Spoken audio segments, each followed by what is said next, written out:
কত মানুষ কত আশা করে আসছে, আল্লাহ কাউকে মাহরুম করো না। আমাদের আত্মার যে রোগগুলো আছে, অহংকার, হিংসা, লোভ, কিনারিয়া, আল্লাহ এইগুলো এই তাবারুকের দ্বারা একদম আল্লাহ চূর্ণ বিচূর্ণ করে দাও। আল্লাহ রোগগুলো সেবা করে দাও। Ulcer, cancer, high pressure, low pressure, diabetes, kidney, কত রোগ পাপের কারণে দেখা দিয়েছে, আল্লাহ এই তাবারুকের খাতিরে জাহিরি সমস্ত রোগগুলো তুমি এই মুহূর্তে সেবা করে দাও আল্লাহ পাক।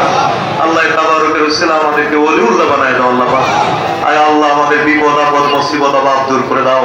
দাদা হুজুর কেবলা রুহানি দোয়া, সমস্ত আউলিয়া ইকরাম, সমস্ত আম্বিয়া ইকরামের রুহানি দোয়া তাওয়াজ্জু আমাদেরকে নসিব করো। ওয়াসাল্লাল্লাহু তাআলা আলা খাইরি খালকি। দরবারে বিভিন্ন খাতে টাকা পয়সা দান সাদকায়ে তাবারুকে অনেকে শরীক হয়েছেন, আল্লাহ কবুল করেন। আমার আম্মা জান দোয়া চাইছেন, আমাদের নেক হায়াত দারাজ করেন। আমাদের বাপ মা যারা জিন্দা সবার নেক হায়াত দারাজ করেন। ওলামা ইকরাম, খুলাফা ইকরাম, তালিম হিজবুল্লাহ, সবার মেহনত খেদমত এই মাহফিলে আল্লাহ প্রত্যেকের মেহনত খেদমতকে কবুল করে মঞ্জুর করেন। লা ইলাহা ইল্লাল্লাহু মুহাম্মাদুর রাসূলুল্লাহ। যে নিয়মে বলা